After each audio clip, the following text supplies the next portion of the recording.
That is, they should wait the same amount of time for a resettlement opportunity as soon as possible.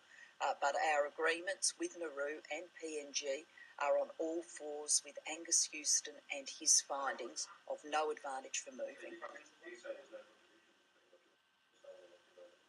I'm saying the memorandum's clear. I didn't have the opportunity to stand outside just then as you did, but the memorandum is clear.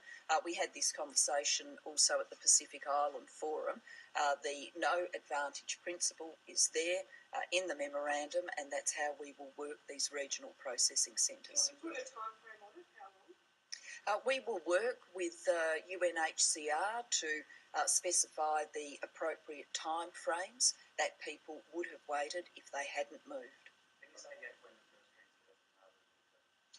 We've been clear that we want to see us looking to transfer people before in coming weeks. We've said we wanted the temporary facility in Nauru in a position to receive people by the end of the month.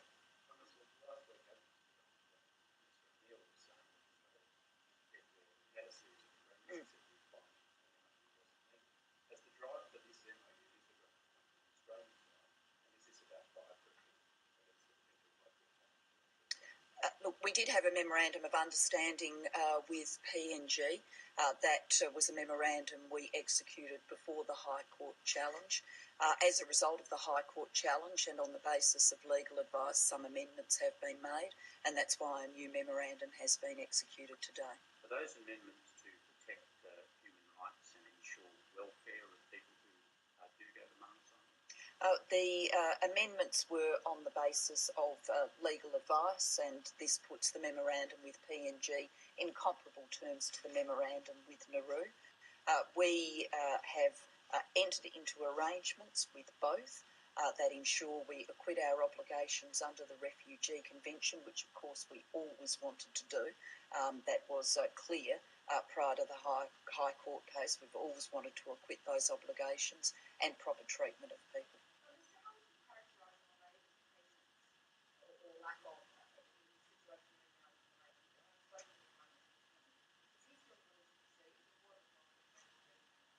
I think the Prime Minister of Malaysia has been very understanding about Australian domestic conditions and circumstances. First of all, the High Court case, and then a sharply partisan political debate following the High Court case.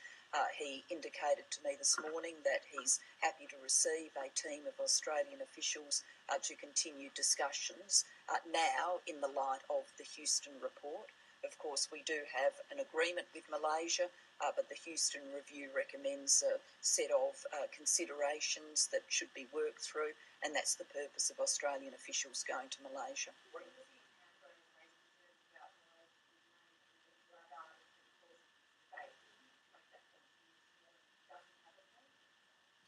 I've indicated to the Prime Minister of Malaysia in the past that I can understand that he and many people in Malaysia would have been dismayed to hear some of the statements made during the course of what was a sharply partisan debate and not at all times fuelled by the facts.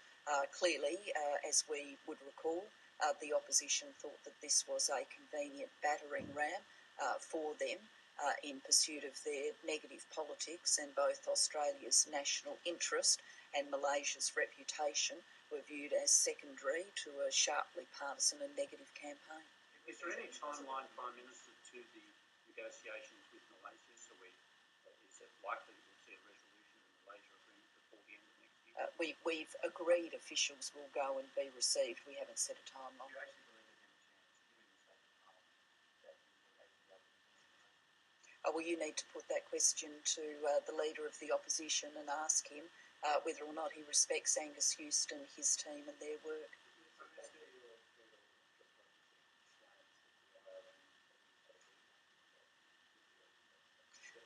Minister Bowen will continue discussions with international agencies, including the IOM, on the arrangements that we'll put into operation on Nauru and in PNG.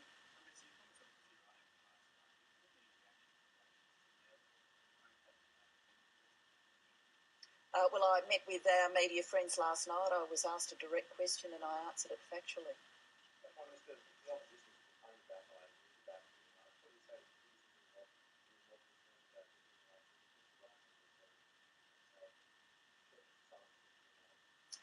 We, in our agreement with Malaysia, always worked on the basis that we wanted to see the human rights of asylum seekers transferred, protected in Malaysia.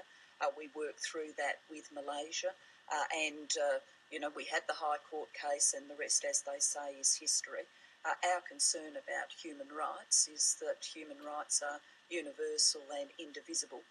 We take that perspective when we deal with asylum seekers. We take that perspective generally on our outlook on the world. Okay, thank you very much. That was Prime Minister Julie Gillard in Vladivostok at the APEC summit, and she has confirmed that Australia has